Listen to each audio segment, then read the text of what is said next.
Tá, mas a gente conhece a Bíblia, né? Então tá. O que eu vou ler para vocês aqui, pessoal, é exatamente um trecho da Bíblia, não do Evangelho segundo o Espiritismo hoje. Porque esse trecho, ele vai servir para que a gente aprenda algumas coisas que estão presas lá atrás, de acordo com a tradição católica, tá? Então, pessoal, o trecho que eu vou ler, ele está no Evangelho de João, capítulo 14, versículos de 16 até 26. O que diz esses versículos e esse capítulo? João, ele conta para a gente que depois que Jesus fez a passagem para o lado de lá, vamos dizer assim, ele nos confidenciou o seguinte. Ele disse: eu pedirei ao meu Pai, e ele dará a vocês um outro conselheiro, para estar com vocês para sempre. Aí a gente vai conversando em cada trecho. Ou seja, nesse trecho ele diz o seguinte: eu estou indo, mas eu vou dar para vocês um outro conselheiro, para que vocês continuem seguindo os meus passos. Foi mais ou menos isso que ele disse aqui. Seguindo.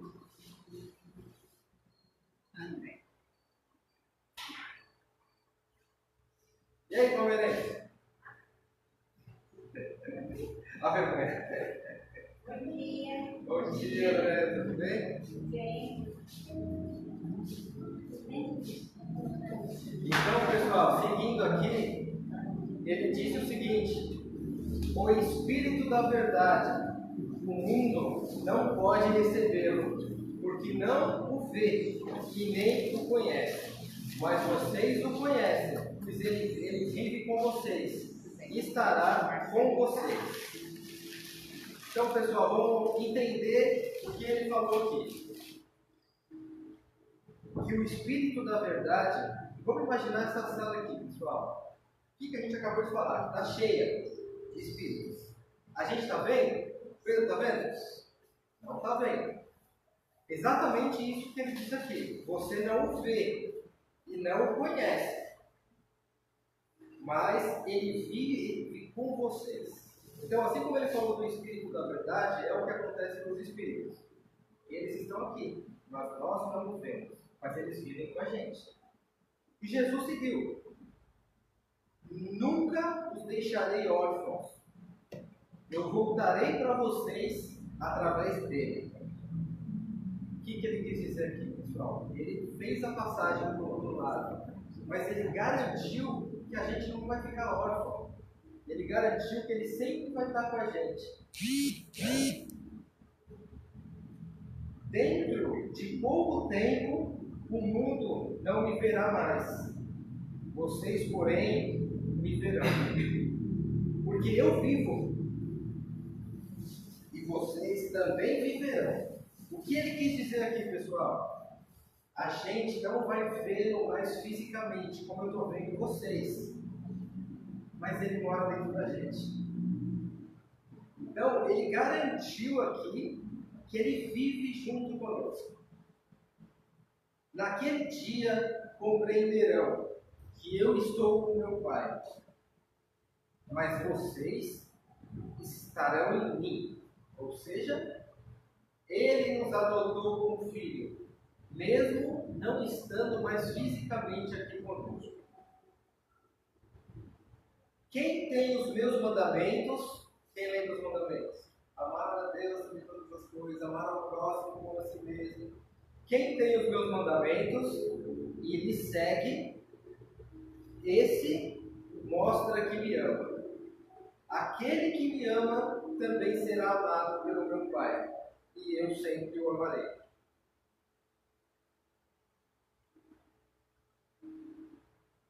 E Judas disse o seguinte: Senhor, mas por que te revelarás a nós e não ao mundo? Naquela época, por que Jesus tinha revelado a eles e não para o mundo? E Jesus respondeu: se alguém me ama, simplesmente obedecerá a minha palavra. Meu Pai o amará. Nós viremos a ele e faremos morada nele. É muito importante essa resposta de Jesus pelo seguinte: quantas coisas nós acreditamos e nós seguimos sem que tenhamos uma prova. Né? A gente sempre fala, Jesus vai ajudar, Deus está comigo. Mas a gente vê Deus ali, a gente só sente. Né? Então, essa resposta de Jesus, ela diz exatamente isso. Se você me ama, você vai obedecer a minha palavra. E o meu Pai me amará para sempre. Ou seja, se você seguir tudo que Jesus ensinou aqui, nós vamos ter o amor de Deus incondicional. Isso é Jesus que disse, tá? Não é o Espiritismo que está falando. Eu estou tirando isso, para o André que chegou depois, da Bíblia Católica. Tá? Eu estou lendo um trecho da Bíblia Católica. E ele disse mais: aquele que não me ama e não obedece às minhas palavras, estarão ouvindo não só os meus lamentos, mas também os de meu Pai. O que ele quis dizer aqui? Se a gente não segue os ensinamentos dele, nós estamos deixando tanto ele quanto o Pai triste. Tudo isso tenho dito enquanto ainda estou com vocês, quando ele era vivo, encarnado. Aí ele finaliza: mas o conselheiro que eu lhe vou enviar, o Espírito Santo, que o Pai enviará em meu nome, ensinará a vocês todas as coisas e fará vocês lembrarem de tudo que eu disse. Bom, esse é um trecho que eu queria ler para vocês. Qual que é, eu queria perguntar para vocês, qual que é a maior certeza hoje da igreja evangélica? Quem sabe me dizer? Que Jesus vai voltar.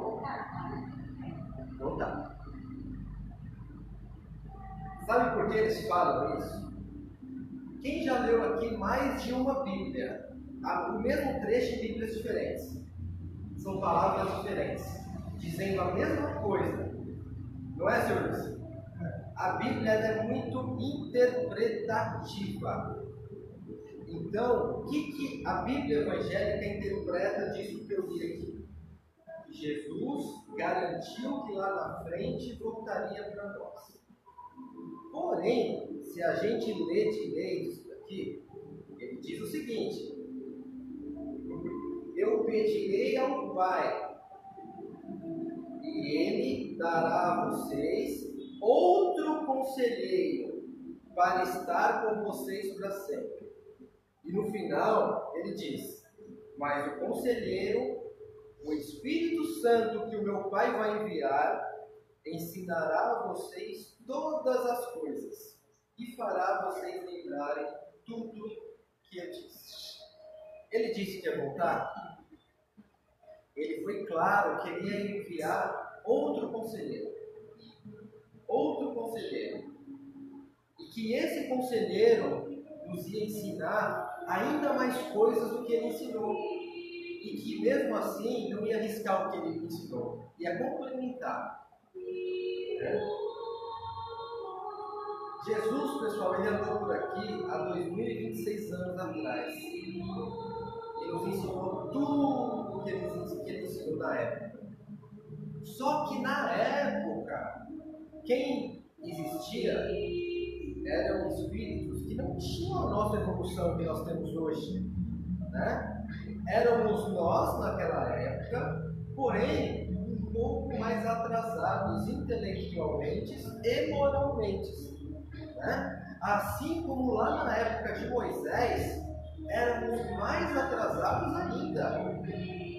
Lembra de Moisés, que desceu lá do monte? Vou baixar um pouquinho para você. Moisés desceu lá do monte com os 10 mandamentos. O que diziam os 10 mandamentos? Amar a Deus sobre todas as coisas, amar o próximo como a nós mesmos, não matarás, não cometerás adultério, não furtarás o seu próximo. Ou seja, se não, Deus castiga. Lá atrás, na época de Moisés, nós éramos obrigados a acreditar num Deus punitivo, num Deus castigador. Por quê? Porque só assim aquele povo ia tomar jeito. Só assim o povo ia tomar jeito. Então, essa tradição católica, principalmente, que fala: não faz isso que Deus castiga. Você já ouviu isso? Não ouviu, Pedro? Vou acabar com os argumentos da sua avó. Deus não castiga. Sabe por quê? Porque somos nós que somos responsáveis pelas nossas consequências lá na frente. Lá naquela época, nós éramos obrigados a acreditar nisso. Porque se nós não seguíssemos para cá, a gente ia sofrer a punição de Deus. Aí o que a gente fazia? Seguia para cá. Porque senão a gente ia ser castigado. É errado? Não, porque naquela época a gente precisava disso. Aí a história avançou. Deus mandou o filho dele para cá, para mostrar que existe o reino dos céus, que nós não estamos sozinhos nesse mundo. E mostrar que daqueles 10 mandamentos, se você seguir 2, você já segue todos. Se você amar a Deus sobre todas as coisas e amar ao próximo como a mim mesmo, eu não preciso dos outros. Por quê? Se eu amo a Val como eu me amo, eu não vou roubar nada dela. Se eu amo a Andréia como eu me amo e ela é minha esposa, eu não vou cometer adultério com ela. Por quê? Porque a gente não gostaria que cometessem com a gente. Então Jesus falou: se vocês seguirem esses 2, que são os mais importantes, por tabela vocês estarão seguindo os outros. E ensinou muito mais coisas. Nos ensinou a cuidar das pessoas. Nos ensinou a não ter preconceito com as pessoas. Aquele quadro mostra um homem branco passando pela rua, vendo uma mãe, uma criança doente, pobre, e ele ali cuidando. Hoje o homem branco passa na rua, vê uma mãe preta com uma criança doente, pobre, sabe o que ele faz? Ele atravessa a rua. Fora as maldades, né? Fora as maldades. E digam o que aconteceu com o cachorrinho lá. Ah, mas eram crianças. A criança que faz aquilo, ela precisa responder. É porque ela precisa responder pelos anciãos. Então, assim, vou nem entrar nesse método. Então, ele nos ensinou a amar o próximo. Ele nos ensinou a cuidar do próximo. Ele nos ensinou a fazer a caridade ao próximo. Quem aqui conhece a história de Zaqueu? Que era um cobrador de impostos. Subiu numa árvore para ver Jesus. E Jesus, quando viu, disse: desça daí, Zaqueu, hoje eu vou jantar na sua casa. E ele ficou assustado, porque ele sabia que ele não merecia Jesus na casa dele, porque ele cobrava impostos, ele roubava o povo. Ele sabia que enriqueceu por meio de ilícitos. E durante o jantar, Jesus foi lá, bateu na portinha de Zaqueu. E durante o jantar, Zaqueu disse para ele: Senhor, o que eu preciso fazer para segui-lo? Ali ele se arrependeu de todo o mal que ele fez. E Jesus falou: pega os seus bens e doa aos pobres. O que Zaqueu fez? Pegou o que ele tinha e doou aos pobres. É a maior lição de arrependimento da Bíblia, porque mostra que Deus perdoa aquele que se arrepende verdadeiramente. Olha o tanto de coisa que Jesus nos ensinou. E mesmo assim foi morto por nós. Nós matamos Jesus naquela cruz. E mesmo diante de tanto sofrimento, ele olhou para cima e falou: Pai, perdoe-os, porque eles não sabem o que fazem. Olha que lição de perdão. Você acha que a gente teria essa grandeza de perdoar alguém nesse nível? Alguém que estaria enfiando uma lança na gente, a gente pedir para Deus perdoar essa pessoa no momento de que acontece? gente é difícil perdoar depois, imagine na hora, que a gente está tomado pela raiva. Né? Às vezes a pessoa pisa no nosso pé, a gente quer pisar de novo no pé dela. Então Jesus ele nos deixou ensinamentos muito valiosos. E a sociedade avançou. Então nós tivemos Moisés, nós tivemos Jesus, todos eles ensinando lições valiosíssimas. Com Jesus, a gente viu que Deus não é punitivo, não é o castigador que Moisés pregou. Jesus nos ensinou que Deus ele é um professor. Ele vai te ensinar a ir pelo caminho correto. Não foi porque não quis ou porque fez alguma maldade.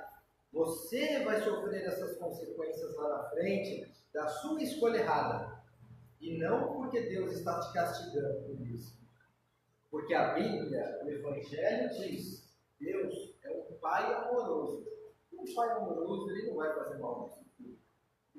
A gente mesmo faz mal para a gente. E a gente precisa disso para aprender. E a sociedade avançou. E lembra que no começo eu li o seguinte, Jesus, o que ele prometeu? Lá na frente, meu Pai dará a vocês outro conselheiro para estar com vocês sempre. O conselheiro que o Pai vai enviar em meu nome ensinará todas as coisas a vocês. E vocês também vão lembrar de tudo que eu disse. Naquela época, Jesus nos ensinou todas as coisas? Não. Por que não? Porque nós não estávamos prontos para aprender. Ele nos ensinou o básico. Mas, por exemplo, ele não nos ensinou, propriamente dito, que a vida continua depois da morte. Ensinou? Não. Ele disse ali nas entrelinhas: ninguém verá o Pai se não for por mim. Né? Existem outras moradas na casa do meu Pai. Ele falou, existem outros mundos. Mas ele não falou que, propriamente dito, porque nós não estávamos prontos. Pensa assim, naquela época, Jesus sentasse assim, ó. Galera, senta aqui. Quando a gente morrer, tem um plano espiritual, que é a verdadeira vida. A gente vai voltar para essa lá na... Pensa o caos que seria naquela época se ele sentasse e falasse isso. A sociedade não estava pronta. Assim como lá na época de Moisés, a sociedade não estava pronta para entender a Deus pelos olhos de Jesus. E a sociedade avança. Quem Deus nos manda como novo conselheiro? Ele falou que ele não ia voltar. Ele falou que Deus enviaria um novo conselheiro que não era uma pessoa. Era o Espírito que ficaria com a gente para sempre. Deus nos mandou o que a Igreja Católica chama de Espírito Santo, que forma a Santíssima Trindade, Pai, o Filho e o Espírito Santo. E o Espiritismo só troca de nome, chama de Espírito da Verdade, porque é o Espírito que veio contar o como realmente é. Quando surgiu o Espiritismo, lá na época de Kardec, todas as pessoas ficaram, os mortos voltaram para falar. Pensa se isso acontece na época de Jesus. Caos, instaurado. Mas na época de Kardec, a sociedade já estava pronta para isso. Nós tínhamos evoluído mais. E os mortos voltaram para dizer que a vida não acaba com a morte. Olha o conselheiro que Deus nos prometeu. O que o Espiritismo fez, pessoal? O Espiritismo nos ensinou todas as coisas como elas são, sem que as palavras de Jesus caíssem no esquecimento. O que o Espiritismo fez? Deu mais ênfase ainda com as palavras de Jesus, porém disse, além de tudo que Jesus ensinou, é assim, assim e assim. Hoje, a nossa sociedade já tem todas as informações que precisa. Existe um Deus, Criador do céu e da terra, nosso Pai Criador. Jesus Cristo, o Filho de Deus, veio para a terra nos ensinar o que é certo e o que é errado. O Espiritismo chegou muito tempo depois para nos ensinar o porquê daquilo. O porquê de cada ensinamento que Jesus nos deu, o porquê nós devemos seguir. E nos ensinou que a vida não acaba com a morte. Muito pelo contrário, ela continua depois da morte. Nós voltamos para a nossa verdadeira vida depois da morte. E nos deu de presente esses 3 livros aqui, ó. O Evangelho segundo o Espiritismo, que foi um livro escrito por Allan Kardec, a época que o Espírito Santo, que o Espírito da Verdade veio nos esclarecer as coisas. O Evangelho segundo o Espiritismo, pessoal, nada mais é do que a Bíblia explicada. Porque a Bíblia só chega e fala, tá bom, mas por quê? Ninguém explica nada. O Evangelho segundo o Espiritismo, ele explica cada passagem da Bíblia. Jesus disse, é melhor servir, não podemos servir a 2 senhores. Está na Bíblia. O porquê? O Evangelho explica. A Bíblia não explica. Bem-aventurados puros de coração, vinha minhas criancinhas. A Bíblia não explica. Está aqui, está explicado. Então, o Espiritismo ele veio para explicar tudo que Jesus falou e mostrar que existe muito mais do que esse mundo aqui. O Livro dos Espíritos. Quem puder ler esse livro, é muito recomendado. Por quê? Imagina Allan Kardec sentado, com o espírito do lado dele, fazendo todas as perguntas para ele, para esclarecer desde sobre a criação da Terra. Então aqui tem perguntas, por exemplo, quem é Deus? E o Espírito Santo, pelo Espírito da Verdade, responde. Para onde vamos depois da morte? O Espírito da Verdade responde. Então todas as nossas dúvidas, elas são tiradas neste livro. Ela é leitura obrigatória para todas as pessoas que quiserem entender os mistérios de Deus, os mistérios do universo, os nossos mistérios. E para complementar, o livro dos médiuns. Vocês já ouviram a frase que diz, todos nós somos médiuns? Então esse livro é para todos nós. Não é para mim, para a Valquíria, nossa, que estamos aqui. Porque todos nós temos uma mediunidade, seja ela sutil ou ostensiva. O que é uma mediunidade sutil? Quem aqui, por exemplo, já entrou numa loja em que não se sentiu bem com aquela energia? Nossa, aqui não está legal, vou para outro lugar. Ou em algum lugar, alguma festa, alguma casa de alguém, a gente sente aquela energia um pouco pesada. Já sentiram? Isso é uma mediunidade, é um grau de mediunidade. É a sua mediunidade te sinalizando que aquela energia daquele ambiente não está de acordo com a sua.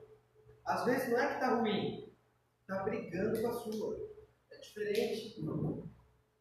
Quem já encontrou aquela pessoa que a pessoa nem abriu a boca, mas o santo não bateu? Até as crianças têm isso. Mas não é porque a energia da pessoa é ruim, é porque não bateu com a sua, não tem afinidade com a sua. Mas é a mediunidade sutil te avisando disso. E tem as mediunidades mais ostensivas, que somos nós, por exemplo, que trabalhamos na casa espírita, que psicografamos, que falamos, os espíritos falam através da gente. Para essas mediunidades existe estudo. Eu posso ser um médium espírita que vou psicografar? Pode, só que você precisa estudar para isso. Você estudando para isso e essa mediunidade aflorando em você, você vai elevar o seu nível de mediunidade. Você vai sair da percepção das energias e vai elevar. E esse livro, ele ensina como o médium deve se portar, como o médium deve seguir no auxílio ao próximo, e diz todas as armadilhas que a espiritualidade contrária, digamos assim, pode pregar no médium. Porque nós aqui nós não estamos livres de ataques, muito pelo contrário. Nós sofremos mais ataques do que a pessoa que tem uma mediunidade que não é ostensiva. Por quê? Porque nós estamos no auxílio ao próximo. Nós nos fechamos ali para atender e para fazer o bem ao próximo. Então aquele que não quer que isso aconteça, vai fazer de tudo para jogar a gente para trás. E esse livro ele ensina como não deixar que isso aconteça. Então são 3 livros muito importantes que vai direcionar o médium, o espírita e toda a população de que os novos tempos são outros. Nós não estamos mais no tempo do Deus punitivo. Nós não estamos mais no tempo das parábolas. Nós estamos no tempo de que tudo já foi revelado. Existe vida após a morte. A morte não acaba com a gente. Muito pelo contrário, a gente renasce. Jesus, quando ele morreu, o que aconteceu? O que é comemorado na Páscoa? O renascimento de Jesus. Jesus mostrou ali que ele continua vivo. Não no corpo da carne, mas ele continua vivo em espírito. E ele está lá em cima, como diz a Igreja Católica, muito bem dito. E ele está sentado à direita de Deus Pai, onde há de julgar todas as coisas desse mundo. Vocês percebem como as religiões elas se completam umas com as outras? A questão é que o católico ficou preso no Velho Testamento. O evangélico ele ficou preso lá na época de Jesus e ele está esperando Jesus voltar até hoje. E o Espiritismo ele veio para explicar, ele veio para complementar isso daí. Né? Existem outras religiões, a Umbanda, o Candomblé, o Budismo, todas elas se completam. Né? Então, quem criou as religiões foram os homens. Jesus ele entregou o amor e a caridade. E o Espiritismo ele veio para explicar isso daí. Então, pessoal, para finalizar, que a gente possa tirar da nossa mente essa ideia de que eu estou esperando Jesus voltar. Pessoal, ele não vai voltar. Ele foi claro aqui que Deus mandaria um outro conselheiro, dessa vez em forma de espírito, para que esteja com a gente durante toda a nossa vida. Jesus passou um tempo porque ele estava na carne, ele era encarnado como nós. O Espiritismo, a doutrina espírita, ela vai ficar para sempre com a gente. É a certeza de que Deus e que Jesus mora dentro da gente. Que nós nunca vamos estar sozinhos diante das nossas dificuldades. Dúvidas, pessoal? Complementos? A duplinha ali não quer complementar nada, né? Não. Então, pessoal, eu agradeço.